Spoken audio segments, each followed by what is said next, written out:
కరీంనగర్ జిల్లా జమ్మికుంటలో దారుణం జరిగింది. రైలు కింద పడి ఒక ప్రేమ జంట బలవన్మరణానికి పాల్పడింది.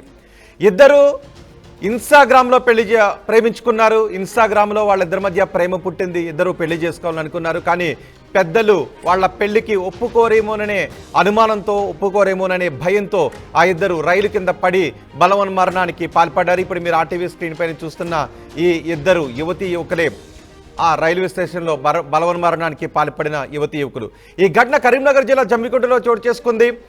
రాహుల్, శ్వేత ఇద్దరు ఇన్స్టాగ్రామ్లో పరిచయం ఏర్పడింది. ఇద్దరికి ఇన్స్టాగ్రామ్లో ఆ పరిచయం కాస్త ప్రేమగా మారింది. అయితే పెళ్లికి పెద్దలు ఒప్పుకోరేమోననే భయంతో ఇప్పుడు మీరు ఆర్టీవీ స్క్రీన్ పైన చూస్తున్న ఈ ఇద్దరు ఆ రైల్వే ట్రాక్ పై పడి బలవన్మరణానికి పాల్పడ్డారు. బిజుగిరి షరీఫ్ పాపయ్యపల్లి మధ్య రైల్వే ట్రాక్ పై ఇద్దరి దేహాలు కనిపించాయి.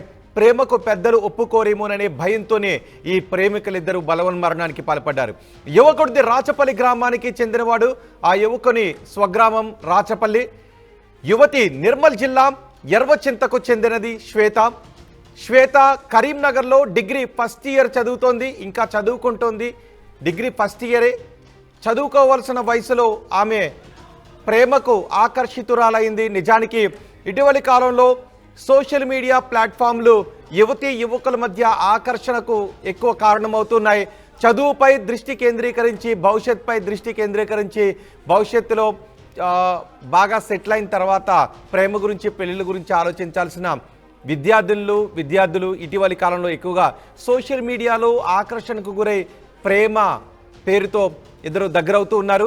ఇక్కడ కూడా అదే జరిగింది. కరీంనగర్ జిల్లాలో రాహుల్, శ్వేత ఇద్దరు కూడా ఇన్స్టాగ్రామ్లో ఒకరికొకరు పరిచయం ఏర్పడింది. ఇన్స్టాగ్రామ్లో రోజు మాట్లాడుకుంటూ ఉండేవారు. పిల్లలు సోషల్ మీడియాలో ఎక్కువ సమయాన్ని గడుపుతున్నారు అనే విషయాన్ని పెద్దలు గమనించడం లేదు. వాళ్ళు ఎక్కువగా పుస్తకాల సమయాన్ని కేటాయిస్తున్నారా లేదా సోషల్ మీడియాలో ప్రేమలపై ఎక్కువ సమయాన్ని కేటాయిస్తున్నారనే విషయాన్ని పెద్దలు గమనించడం లేదు. నిజానికి ఆ వయసులో ఉన్న యువకులు ఆకర్షణకు గురవుతూ ఉంటారు. కానీ పెద్దలు మాత్రం అలా ఆకర్షణకు గురైనప్పుడు సహజంగానే వాళ్ళ ప్రేమను అంగీకరించే పరిస్థితి ఉండదు. ఎందుకంటే ఇక్కడ శ్వేత డిగ్రీ చదువుతుంది. డిగ్రీ ఫస్ట్ ఇయర్ చదువుతుంది. మొన్నే ఇంటర్ కంప్లీట్ చేసుకొని ఇప్పుడే డిగ్రీలోకి వచ్చింది శ్వేత. ఇలాంటి వయసులో ప్రేమ, పెళ్ళి అంటే సహజంగానే ఎవరు కూడా ఒప్పుకోరు. కానీ ఇద్దరు ఇంట్లో చెప్పలేదు. బహుశా ఇంట్లో చెప్పుకుంటే భవిష్యత్తులో సెటిల్ అయిన తర్వాత ఒప్పుకుంటాంలే, ప్రస్తుతానికి మీరు మీ భవిష్యత్ పైన, చదువుకోవడం పైన కాన్సన్ట్రేషన్ చేయండి అని బహుశా చెప్పు ఉండేవారేమో. కానీ ఇద్దరు ఒప్పుకోరు అనే భయంతో రైలు పట్టాలపై పడి ఇద్దరు ప్రాణత్యాగానికి పాల్పడ్డారు. ఇద్దరి మధ్య ఇన్స్టాగ్రామ్లో పరిచయం ఏర్పడింది. కొంతకాలంగా ఇద్దరు ప్రేమించుకుంటూ ఉన్నారు. పెళ్లికి ఇరు కుటుంబాలు ఒప్పుకోరేమోననే భయంతో, అనుమానంతో బలవన్మరణానికి పాల్పడడంతో ఇప్పుడు ఇరు కుటుంబాలు కూడా విషాదంలో మునిగిపోయారు. మా ప్రతినిధి చంద్రశేఖర్ ఉన్నారు పూర్తి సమాచారం అందించడానికి. అండ్ మీరు కూడా ఏమనుకుంటున్నారు? ఇలాంటి ప్రేమలు, ఇలాంటి బలవన్మరణాల గురించి మీరు ఏమనుకుంటున్నారు? మీ అభిప్రాయం కామెంట్ బాక్స్లో తెలియచేయండి. మా ప్రతినిధి చంద్రశేఖర్ ఉన్నారు.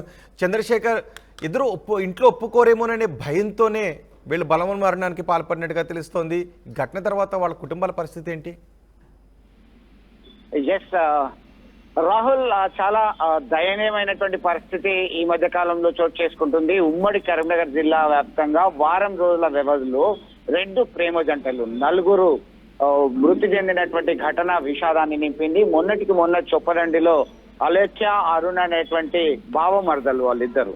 మా పెళ్లికి పెద్దలు అంగీకరించలేదనే ఉద్దేశంతో ఒకే ఇంట్లో ఉరివేసుకొని ఆత్మహత్య చేసుకున్నటువంటి ఘటన మర్చిపోకముందే తాజాగా కరీంనగర్ జిల్లా జమ్మికుంట మండలం బిజిగిరి ప్రాంతానికి చెందినటువంటి ఆ రైల్వే ట్రాక్ మీద రాహుల్, శ్వేతలు మృతదేహాలు కనబడ్డాయి. దీనికి ప్రధానమైనటువంటి కారణం గత కొంతకాలం నుంచి ఒకరినొకరు ఇష్టపడ్డారు. ఒక ఈవెంట్ లో వారు పరిచయం అయింది. ఆ పరిచయం కాస్త ఫోన్ నెంబర్లు ఎక్స్చేంజ్ చేసుకున్న తర్వాత ప్రేమగా మారింది. శ్వేత 20 సంవత్సరాలు, రాహుల్ 18 సంవత్సరాలు.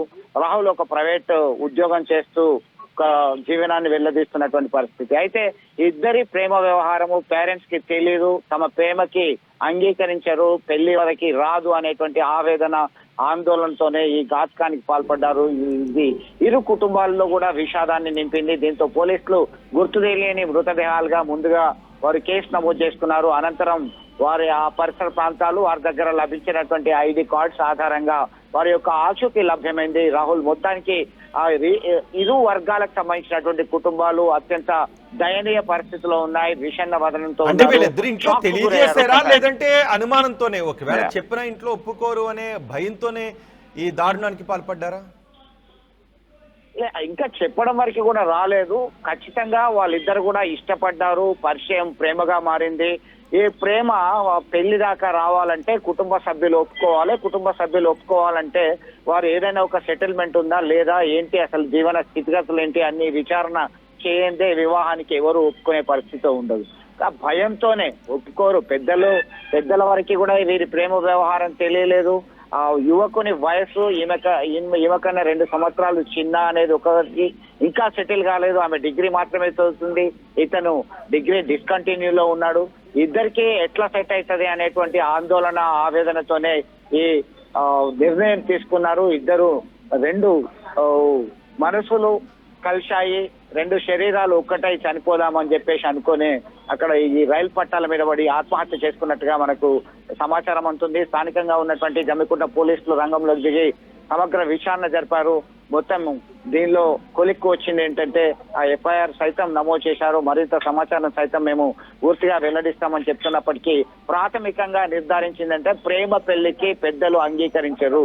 తాము ఇష్టపడ్డాము, పరిచయం కాస్త ప్రేమగా మారింది, వివాహానికి అడ్డంకిగా పెద్దల నిర్ణయం ఉండబోతుందని వారికి వారే అనుకున్నారు. దీనిలో భాగంగానే వారు మరణానికి పాల్పడ్డారు. భయంతో ఎంత హార్డ్ డిసిషన్ తీసుకున్నారు. వాళ్ళిద్దరు కూడా బలవన్ మరణానికి పాల్పడ్డారు. ఇప్పుడు వాళ్ళ కుటుంబ సభ్యులు ఏమంటున్నారు? మాకు కడుపు కోత మిగిల్చారు, మా వరకు రాలేదు, నిర్ణయం చెప్పలేదు, ఏం జరుగుతుందో తెలియదు. అసలు మొబైల్ ఫోన్ల ద్వారా వీళ్ళు మాట్లాడుకుంటున్నారు, వీరికి ఇద్దరికి పరిచయం అయినటువంటి విషయమే మాకు తెలియదు. కారణం ఏంటో తెలియక ముందే మాకు ఇదంతా కూడా ఒక షాక్ గురైంది. మేమేం చెప్పలేని పరిస్థితి. ఎవరైనా సరే తమ దృష్టికి వస్తేనే మేము వివాహానికి అంగీకరించాలా వద్దా అనేటువంటి నిర్ణయం మేము తీసుకుంటాం. మా వరకు రాకముందే ఇంత తొందరపాటు నిర్ణయానికి పాల్పడడం వల్ల మాకు కడుపు కోత, గుండె కోత వచ్చింది. మేము ఈ షాక్ నుంచి కోలుకునేటువంటి స్థితిలో లేమని ఇరు కుటుంబాలకు చెందినటువంటి, ఇటు రాహుల్ కుటుంబాలకు సంబంధించినటువంటి జమ్మికుంట ప్రాంతంలో ఇల్లంతకుంట మండలానికి చెందినటువంటి రాహుల్ కుటుంబ సభ్యులు, అలాగే నిర్మల్ ప్రాంతానికి చెందినటువంటి శ్వేత కుటుంబ సభ్యులు సైతం కన్నీరు మున్నీరుగా విలపిస్తున్నటువంటి పరిస్థితి. ఇప్పుడు ఇంకా షాక్ నుంచి తేలుకోలేదు. బంధువులు, మిత్రులు అందరూ కూడా ఓదార్పులతోనే వారికి సరిపోయింది. ఆ మృతదేహాల్ని అంత్యక్రియలు సైతం పూర్తయినటువంటి పరిస్థితి అయితే చాలా విషాదాన్ని నింపిందని చెప్పుకోవచ్చు. రైట్ చంద్రశేఖర్, కరీంనగర్ లో ఇద్దరు ప్రేమికులు బలవన్మరణానికి పాల్పడడం అక్కడ ఆ 2 కుటుంబాల్లో విషాదాన్ని నింపింది. ఆ యువకుడు ఒక ప్రైవేట్ కంపెనీలో జాబ్ చేసుకుంటూ ఉన్నాడు. ఆ యువతి, ఇప్పుడు మీరు ఆర్టీవీ స్క్రీన్ పైన చూస్తున్న యువతి డిగ్రీ ఫస్ట్ ఇయర్ చదువుతుంది. ఇద్దరి మధ్య సోషల్ మీడియాలో ప్రేమ పుట్టింది, ఆ పరిచయం ఏర్పడింది, ఆ పరిచయం కాస్త ప్రేమగా మారింది, ఆ ప్రేమ పెళ్లి చేసుకోవాలనేంత వరకు వెళ్ళింది. కానీ ఇంట్లో పెద్దలు ఒప్పుకోరేమోననే భయంతో వాళ్ళిద్దరు ఇప్పుడు బలవన్మరణానికి పాల్పడ్డారు. నిజానికి చదువుకునే సమయంలో ప్రేమలు, పెళ్లిళ్ళు వాళ్ళ భవిష్యత్తుకి ఆటంకాన్ని కలిగిస్తాయి. ఇంట్లో వాళ్ళు ఖచ్చితంగా ఒప్పుకుంటారో ఒప్పుకోకపోవచ్చు, లేదంటే కౌన్సిలింగ్ కూడా చేయొచ్చు. కానీ బలవన్మరణానికి పాల్పడడం అనేది చాలా దుర్మార్గమైన చర్య. భవిష్యత్తును అక్కడతో అంతమొందించడం అనేది అవివేకంతో కూడిన చర్య. మీకు ఏ అభిప్రాయం ఉన్నా ఇంట్లో వాళ్ళకు చెప్పండి. మీకంటే ఎక్కువగా మీ తల్లిదండ్రులు ఆలోచించరు, మీకంటే ఎక్కువగా మీ తల్లిదండ్రులే ఆలోచిస్తారు. బయట వాళ్ళు ఎవరు ఆలోచించరు, మీరు కూడా ఆలోచించినంత ఉన్నతంగా తల్లిదండ్రులు ఆలోచిస్తారు. కాబట్టి ఏ విషయం ఉన్నా ఫస్ట్ తల్లిదండ్రులతో చెప్పండి. ఇలాంటి హార్డ్ డెసిషన్స్ తీసుకోవద్దు, ఇలాంటి నిర్ణయాలు తీసుకుని అర్ధాంతరంగా తనువును చాలించొద్దు.